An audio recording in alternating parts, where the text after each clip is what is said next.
तो देखते हैं बच्चों, आज हम लोग देखेंगे जियोलॉजी। क्या देखेंगे? जियोलॉजी में आज क्या पढ़ना है? आज आप सबको जियोलॉजी में कौन सा पार्ट आज पढ़ना है? यानी ज्वालामुखी पढ़ना है। क्या पढ़ना है?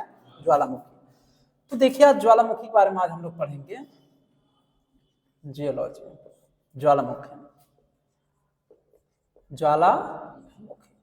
देखिए बच्चों, एक चीज बताते हैं, ज्वाला मतलब आग, मुखी मतलब जिस मुख से अग्नि निकलता है उसे कहते हैं ज्वालामुखी। इंग्लिश में वोल्केनो कहते हैं। क्या कहते हैं?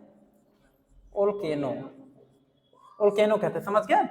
अब देखिए, जैसे जो ये ज्वालामुखी है आपका, ये मतलब ज्वालामुखी विस्फोट कहाँ कहाँ होता है, उसका नाम क्या है, कितने टाइप के ज्वालामुखी होते हैं, ये सब देखते हुए चलते हैं। ठीक, तो देखिए ज्वालामुखी पहले निकलता कैसे, पहले इसका एक स्ट्रक्चर देखिए। देखिए बच्चों, जो ज्वालामुखी विस्फोट होता है ना, आपको पढ़ाए हैं कि जो आप मतलब कि आपके तीन परत है ना अर्थ के, जिसका नाम अर्थ के तीन परत, जिसका नाम क्रस्ट, मेंटल, कोर। जो ज्वालामुखी विस्फोट होता है ना, मेंटल के स्थेनोस्फीयर से ज्वालामुखी विस्फोट होता है। समझ गए? तो देखिए ज्वालामुखी विस्फोट कैसे होता है। जैसे ये आपका एक परत है, ये आपका एक परत है। समझ गए? यहाँ पे आपका ये आपका परत है इस टाइप से। यहाँ पे आपका ऐसे मैग्मा, ये आपका क्या है? मैग्मा है।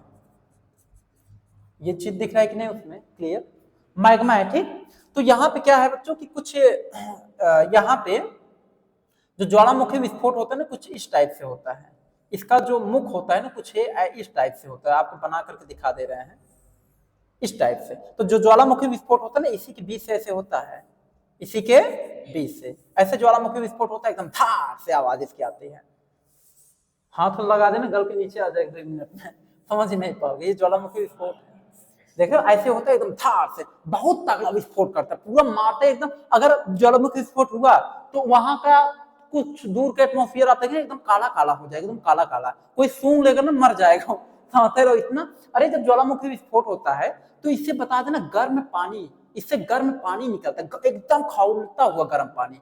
उस गर्म पानी को गीजर कहते हैं। टेक्निकल वर्ड में क्या कहते हैं? गीजर। अच्छा, ये जो बना है, ये क्या बना है पता है? ये ज्वालामुखी मुख है, ज्वालामुखी का मुख है। और ये बीच में जो गैपिंग होता है ना, इसी बीच से ज्वालामुखी विस्फोट होता है। समझ गए कि नहीं? अब ध्यान सुनिए, देखिए जो गर्म पानी निकलता है, टेक्निकल वर्ड में जो ज्वालामुखी विस्फोट होने से जो गर्म पानी निकलता है, उसको टेक्निकल वर्ड में हम लोग गीजर कहते हैं। क्या कहते हैं? गीजर कहते हैं। समझ गए ना? गीजर। क्लियर? अच्छा, उसके साथ साथ जब ज्वालामुखी विस्फोट होता है बच्चों, ये मैग्मा है, जब बाहर निकलता है तो ठंडा होकर क्या बनता है? मैग्मा ठंडा होकर लावा बनता है। क्या बनता है? मैग्मा जब ठंडा होकर लावा बन गया, ये लावा आग्नेय चट्टान बदलता है। आग्नेय चट्टान थोड़ी पढ़ाना, मैं ज्वालामुखी बताना है, तो आपको एक सेम समझा दे रहे हैं। ठीक ना? तो जब मैग्मा बाहर निकलता है, ठंडा होकर लावा बनता है, और इसके गर्म पानी को गीजर कहते हैं। अच्छा, जब ज्वालामुखी विस्फोट होता है तो इसके साथ और भी क्या क्या चीज निकलता है। जैसे ज्वालामुखी जब विस्फोट होगा बच्चों, तो बता दें कि इससे बहुत सारी गैसें निकलती है। जैसे आपका जो है कार्बन डाइऑक्साइड, ध्यान सुनिए, इससे carbon dioxide gas, sulphur dioxide gas, ये सब इससे गैसें निकलते हैं। ध्यान सुनिए, जब आपका ज्वालामुखी विस्फोट होगा बच्चों, तो इससे कार्बन डाइऑक्साइड गैस, जहरीला गैस है, सल्फर डाइऑक्साइड गैस, ये सब गैसें इससे बाहर निकलते हैं। समझ गए? उसके बाद फिर अगले पॉइंट्स में अगर हम लोग समझे कि जब ज्वालामुखी विस्फोट होता है तो और किनकी और भी क्या चीजें निकलती है। जैसे जिप्सम, आपने नाम सुना होगा जिप्सम का, जो बच्चे केमिस्ट्री पढ़े हैं और नाम पढ़े होंगे जिप्सम। जिप्सम देखिए, बता दें कि जब ज्वालामुखी विस्फोट होता है ना, तो उसमें एक ऐसा आपका खनिज पदार्थ मिलता है जिसका नाम है जिप्सम। जिप्सम का फार्मूला मैं बता रहा हूं, ध्यान सुनिए।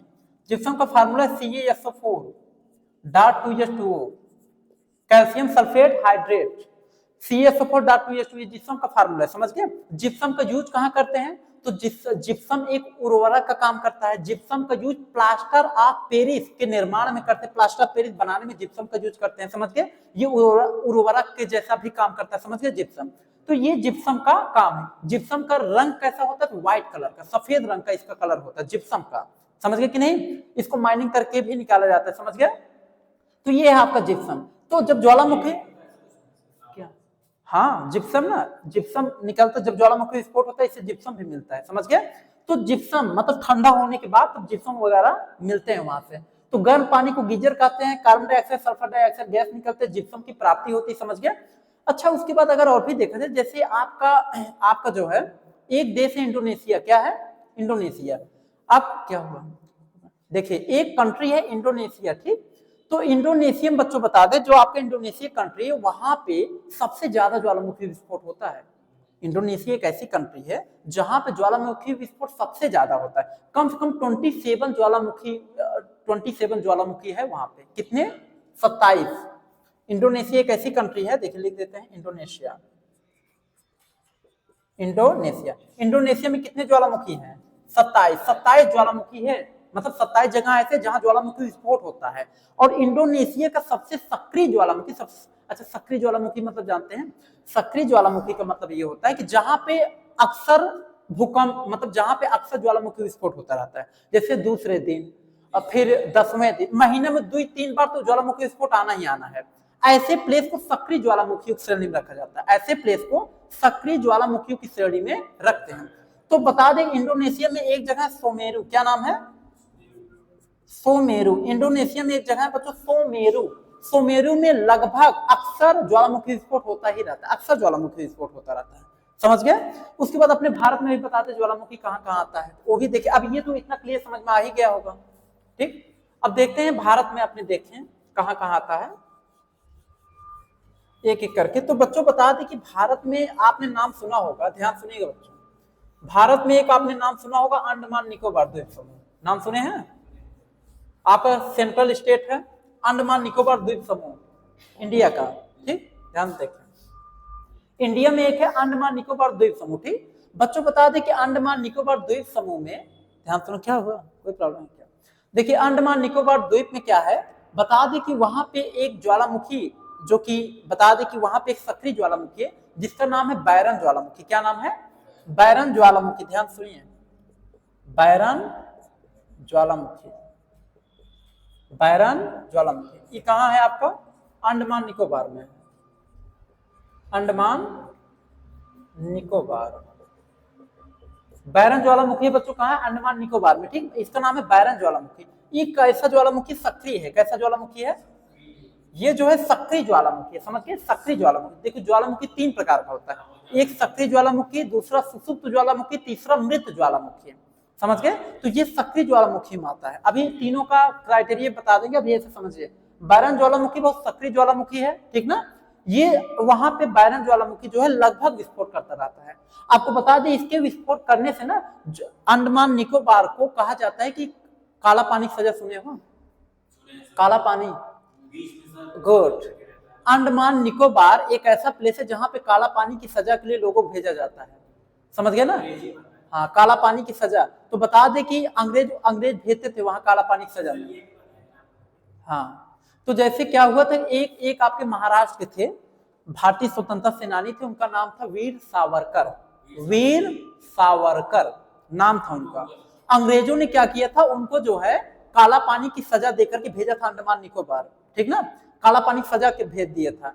तो वहां पे क्या हुआ था पता है, जब काला पानी की सजा दिए थे ना, तो वहां पे उन्होंने जो जेल की जो दीवार थी ना, उस पर इन्होंने जो है ये कोयले का टुकड़ा, कोयले का गिट्टक उट्टक लेकर के उस पर उन्होंने भारतीय इतिहास को उसके जो है यानी कि दीवार पर उन्होंने भारतीय इतिहास को अपने हाथों से लिखे थे, पत्थर से। वीर सावरकर, समझ गए?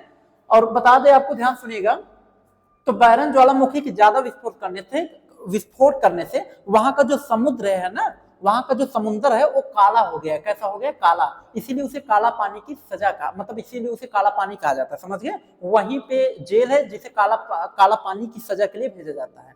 क्लियर हो रहा है कि नहीं? समुद्र के बीच में है, वहां से आप भाग भी नहीं सकते हैं, समस्या है।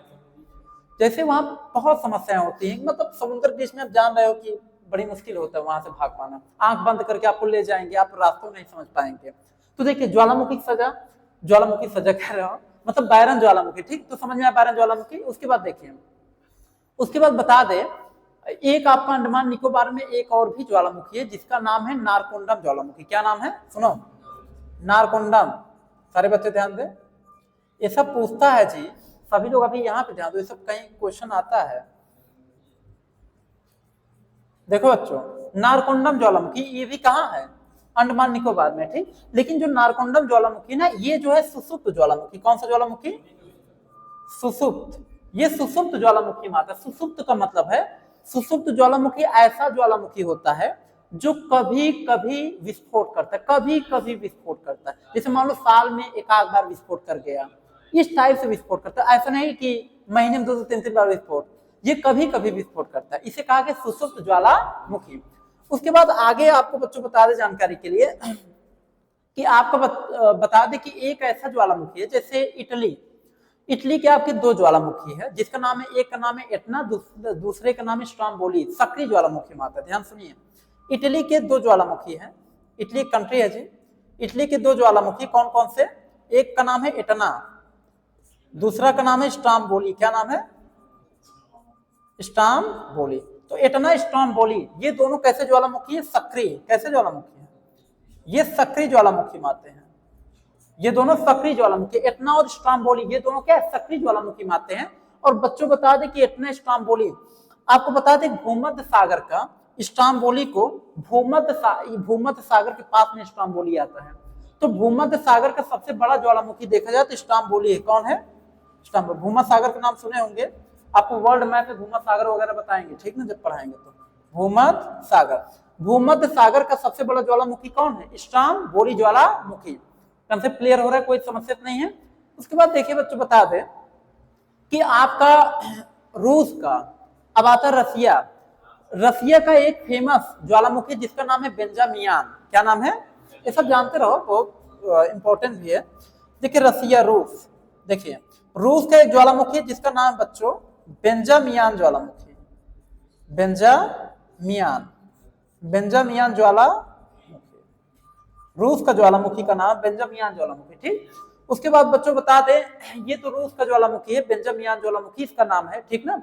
उसके बाद देखिए ये सक्रिय ज्वालामुखी है, बेंजामियान ज्वालामुखी सक्रिय ज्वालामुखी माता, जानते रहे ये सक्रिय ज्वालामुखी में है बेंजामियान। उसके बाद बच्चों बता दें कि आपका एक ऐसा ज्वालामुखी है जो कि अर्जेंटीना में है, उसका नाम है ओजस डेल सलाडो। उसकी एक अलग खासियत है, उसकी खासियत ये है कि विश्व में सबसे अधिक ऊंचाई पर स्थित ज्वालामुखी का नाम है ओजस डेल सलाडो, अर्जेंटीना में है, बहुत फेमस ज्वालामुखी है। ये जानते रहना, क्वेश्चन आता है इससे पेपर में कि विश्व में सबसे अधिक ऊंचाई पर स्थित, सबसे अधिक ऊंचाई पर स्थित ज्वालामुखी का क्या नाम है? ओजस डेल सलाडो, इसका नाम है जी, ये सब नाम दिया जाता है, ओजस डेल सलाडो, ठीक। ये ज्वालामुखी का नाम है ओजस डेल सलाडो ज्वालामुखी। मतलब नाम वो लोग अपने अकॉर्डिंग टू रखते हैं ना। तो ओजस डेल सलाडो ज्वालामुखी ये कहाँ है बच्चों? आपका अर्जेंटीना में। कहाँ है? अर्जेंटीना लिख दिया, समझ जाना, अर्जेंटीना में। कोई दिक्कत तो नहीं है? समझ में आ रहा है कि नहीं क्लियर?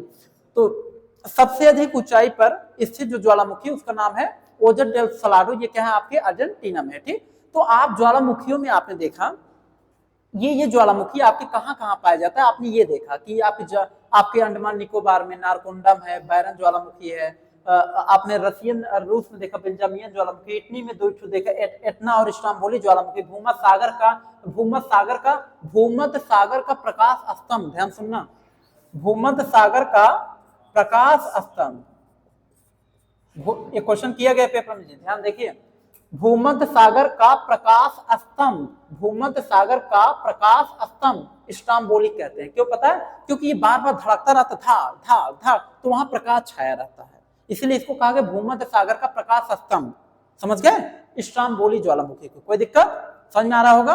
अच्छा, ये आपने देखा। फिर उसके बाद आपने यहाँ पे विश्व का ओजस डेल सलाडो ज्वालामुखी देखा, ठीक, यहाँ तक देखा। अब देखिए ज्वालामुखी में देखा जाए बच्चों ना 3 प्रकार की ज्वालामुखी होती है। अभी हमने आपको तीनों का ऐसे नाम लेकर के एक प्रकार बता, तीनों को लिख करके बता देते। देखिए ऐसे भी बोल देते, आप समझ आए। ज्वालामुखी आपके 3 प्रकार के होते हैं, जो ये वोल्केनो है आपके 3 प्रकार का। एक का नाम है आपका जो है सक्रिय ज्वालामुखी। कौन सा ज्वालामुखी? सक्रिय ज्वालामुखी। दूसरे का नाम है सुषुप्त ज्वालामुखी, तीसरे का नाम है मृत ज्वालामुखी, ठीक। सक्रिय जो ज्वालामुखी जो होता है वोल्केनो यानी ज्वालामुखी में सक्रिय ज्वालामुखी